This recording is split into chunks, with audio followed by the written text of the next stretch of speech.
My parents left me with my grandparents to focus on my younger brother's needs. Years later, I arranged a special dinner to celebrate a milestone, but they chose to prioritize my brother's gift instead. I want to make it absolutely clear that I've never been the favored child in my family. This isn't an overstatement or a fabricated tale.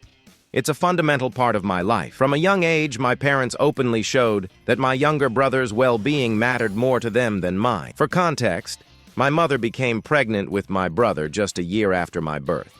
Though it wasn't planned, they were initially thrilled about growing their family. That joy turned to fear when doctors ran tests and warned that the baby might face serious health challenges. These weren't minor concerns.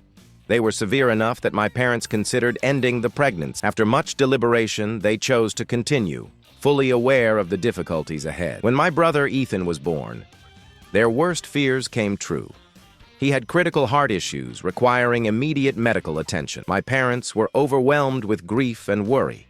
Ethan needed multiple surgeries to survive and spent long periods in the hospital. His condition became the central focus of our family, reshaping everything, including how I was treated. My parents were consumed by anxiety, love, and guilt over Ethan's health. While I understood they were navigating an incredibly tough situation, it meant I was largely sidelined. With their attention fixed on Ethan's medical needs, I was sent to live with my grandparents while he was hospitalized. During that time, their visits to me were rare. Even as a young child, I tried not to resent them. I knew Ethan's health was critical and my parents were doing their best. Besides, I cherished my time with my grandparents. They were warm and attentive. My grandmother prepared breakfast every morning, and we'd spend hours doing simple tasks like baking treats or tending her garden. My grandfather took me to the park and shared stories with me. They filled the void left by my parents' absence, becoming like a second set of parents. Ethan's health gradually stabilized, and he was eventually able to come home from the hospital. You might think this would have been the moment my parents brought me back to reunite our family, but that didn't happen. My mother, still weighed down by the stress of Ethan's recovery and the demands of caring for a sick child, decided she wasn't ready to manage two children. She told my grandparents they'd need to keep looking after me for a while longer. My father, caught up with work and covering Ethan's medical costs, offered little support. My grandparents, who loved having me around, didn't object when my parents chose to extend my stay. They were happy to keep me. Though I was sad about not returning home, I wasn't heartbroken. I felt loved and secure with my grandparents. The real pain came when years passed, and my parents showed no interest in bringing me back. What was meant to be a temporary arrangement became permanent. I only saw them every other weekend, and even those visits weren't guaranteed. Sometimes my father was too busy with work, or they simply didn't make the effort to see me. My grandparents became my primary caregivers, while my parents felt more like distant relatives than family. When I started school, my grandparents handled everything, dropping me off, picking me up, and being there from morning until bedtime. They ensured I had school supplies, helped with homework, and kept me healthy. My parents, on the other hand, never checked in. They didn't care about my school attendance, grades, or well-being. If I fell ill, my grandparents took care of me. They had fully taken on the role of parents. When my parents did visit, all they talked about was Ethan, how brave he was during his recovery, how far he'd come. I don't recall them ever asking my grandparents about my life or how I was feeling. I began to feel completely invisible. I can't remember a single moment when my parents spent time with just me. There was no effort to rebuild our bond or give me one-on-one attention. Everything revolved around Ethan. Then came a moment I'll never forget, Ethan's birthday party. My parents threw a grand celebration for him because he was doing so well. They invited everyone, friends, family, neighbors. My grandparents brought me along. Watching Ethan, so happy, with my parents showering him with attention, I felt consumed by jealousy. The entire event centered on him, and though I knew it was his day, I couldn't shake the feeling of being completely left out. I was a child too, yet Ethan received all the love and care I longed for. The emotions overwhelmed me, and before I knew it, I was crying in front of everyone. I felt humiliated, unraveling in public. My grandparents quickly took me to a quiet room to comfort me, but the pain and envy were too much. Some guests tried to console me, but nothing eased the hurt. It wasn't about the gifts or the party. It was about the attention and love I craved. Seeing my parents dote on Ethan was more than I could bear. After the party, my parents and grandparents had a heated argument.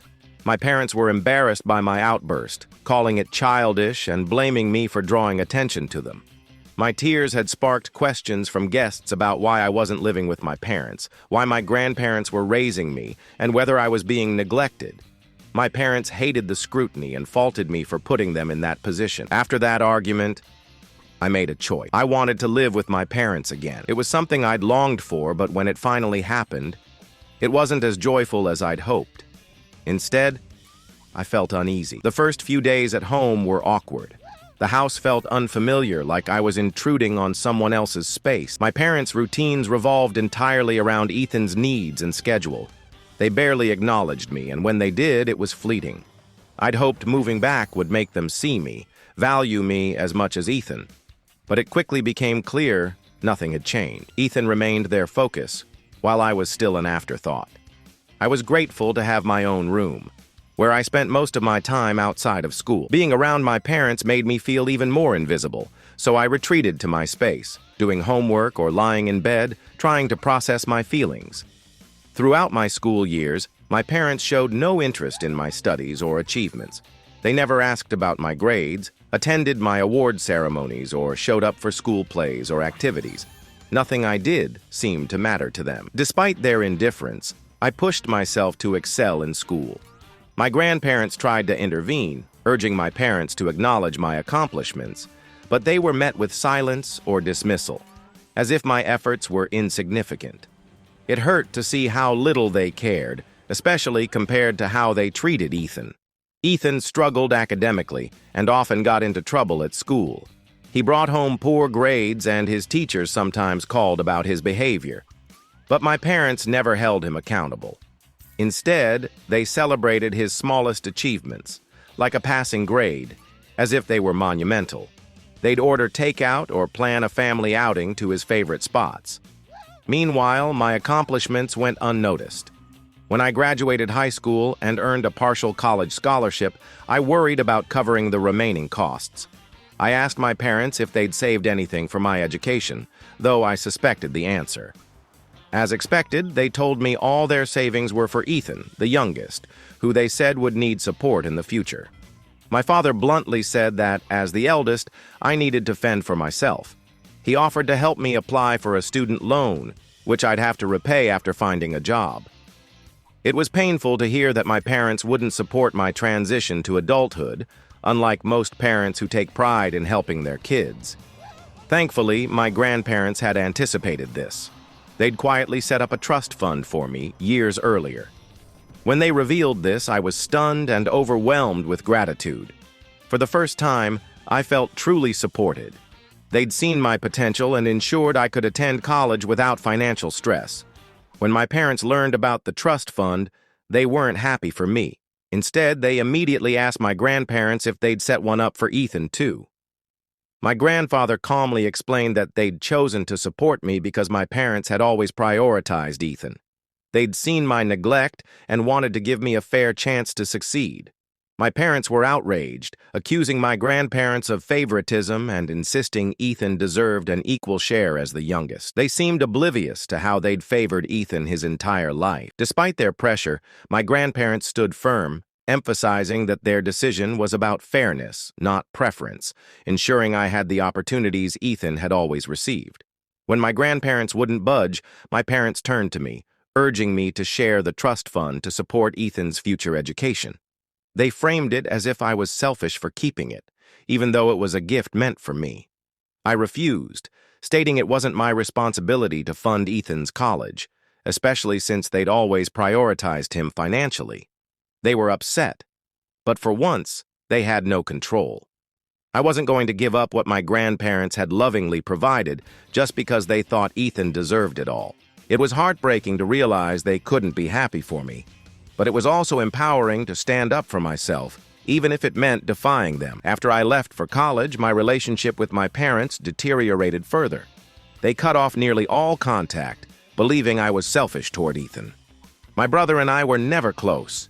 He was content being the favored child and didn't reach out while I was away. Though expected, it still hurt. My grandparents remained my rock, checking in, encouraging me, and ensuring I didn't feel abandoned. In my third year of college, tragedy struck. My grandfather passed away suddenly from a heart attack in his sleep. His loss devastated me.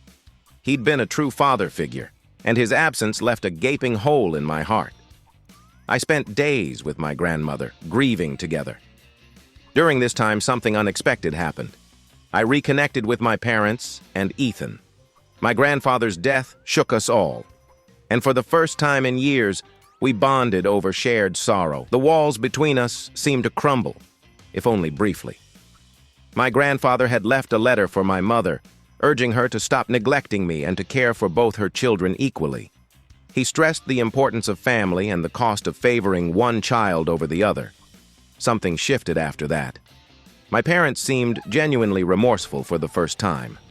They started calling more often, asking about my studies and showing interest in my life. It wasn't perfect. The pain of the past couldn't be erased easily, but it was a start. I was still hurt by their years of neglect, but their efforts gave me a flicker of hope that they might change. When I graduated college, my parents attended the ceremony, smiling proudly and taking photos with me. It felt strange to have them there after years of indifference.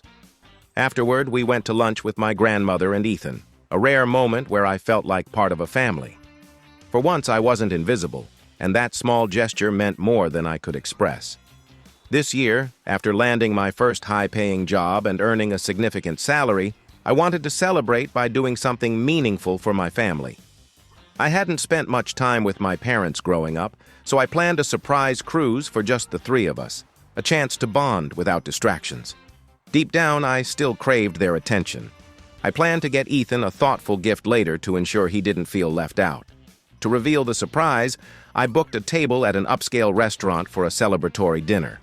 When I invited my parents, they sounded excited and promised to be on time. But when I arrived at the restaurant, they were nowhere to be found. At first, I assumed they were delayed by traffic. After 15, 20, then 30 minutes, I grew anxious. I called repeatedly, but they didn't answer until the sixth try. My father casually said they were running errands and would be there soon. Frustrated but hopeful, I waited. The waiter kept checking on me, and I felt increasingly embarrassed, not wanting to seem stood up. Hungry, I eventually ordered dinner for myself, eating alone while staring at the empty seats. An hour passed, then nearly 2. On my 15th call, my father finally answered. Furious, I demanded to know why they'd left me waiting. He brushed it off, saying, "Calm down. We're sorry for the delay. Your mom and I were at the store picking out the perfect birthday gift for Ethan. When we got to the checkout, your mom realized she forgot her card, so we had to drive home to get it. We got the gift, though. Ethan's going to love it. By the way, have you gotten him anything yet? His birthday's in 2 weeks." I was stunned. I'd planned this evening to celebrate my success and bond with them, but they'd spent the entire time shopping for Ethan's gift, completely forgetting me. Worse, they had the nerve to ask if I'd bought something for him. Trying to stay composed, I reminded my father they could have shopped for Ethan another day and should have respected my time, especially since I'd gone out of my way to plan this. His response only deepened the wound. He dismissed my feelings, saying they were on their way and we'd talk when they arrived. But I was done waiting. Hurt and angry, I paid my bill and left. As I drove home, my phone buzzed with calls and voicemails from my parents, saying they'd arrived at the restaurant but couldn't find me. I ignored them, too upset to speak. Later that night, my mother sent a barrage of texts. Instead of apologizing, she attacked me, calling me rude for leaving and claiming I'd wasted their time. She said my petty plans were why they didn't bother with me and accused me of being overly dramatic. Her words reopened old wounds. I'd poured my heart into planning something special, only to face the same neglect I'd felt my whole life. Once again, Ethan was their priority, and I was an afterthought. I blocked her number without replying. I bought the cruise tickets because, after my grandfather's death, my parents' behavior seemed to improve. I thought they'd finally started seeing me as their child. Clearly, I was wrong. My eyes are open now, and I'm done chasing their approval. I've blocked both their numbers. They told Ethan about the situation, and he called me this week to weigh in. He said our parents did nothing wrong, and that I should have waited for them instead of storming off. He mentioned they were disappointed in me and had vented to him about my behavior. He invited me to his upcoming birthday party to apologize to them. I declined, telling him to leave me alone for now. When he pushed back, I explained that my issues with our parents were none of his business and that he'd never understand my perspective. It's been a month since my last update. I considered canceling the cruise tickets but decided against it since I'd spent a significant portion of my salary on them. Instead, I invited my best friend and grandmother to join me. The three of us had an incredible time, and I forgot about my parents' drama. The trip was a much-needed escape. After sharing cruise photos online, I got messages from my father on Facebook, accusing me of being selfish for taking my grandmother without inviting them. I'd forgotten to block them there, assuming they rarely used it. He also said my mother was upset about being blocked and suggested I go to therapy to stop my immature behavior and quit tormenting them. His audacity was unbelievable after everything they'd put me through. 4 months have passed since my last update, and I'm doing well. I've blocked my parents and Ethan completely. Cutting them off has brought me peace. I've learned that family is who you choose, not just who you're born to. Surrounding myself with supportive friends and loved ones has been transformative. My grandmother and I remain close, and I'm excited to plan more trips with her. Thank you for reading my story. If you enjoyed it, please subscribe and stay tuned for more real-life experiences.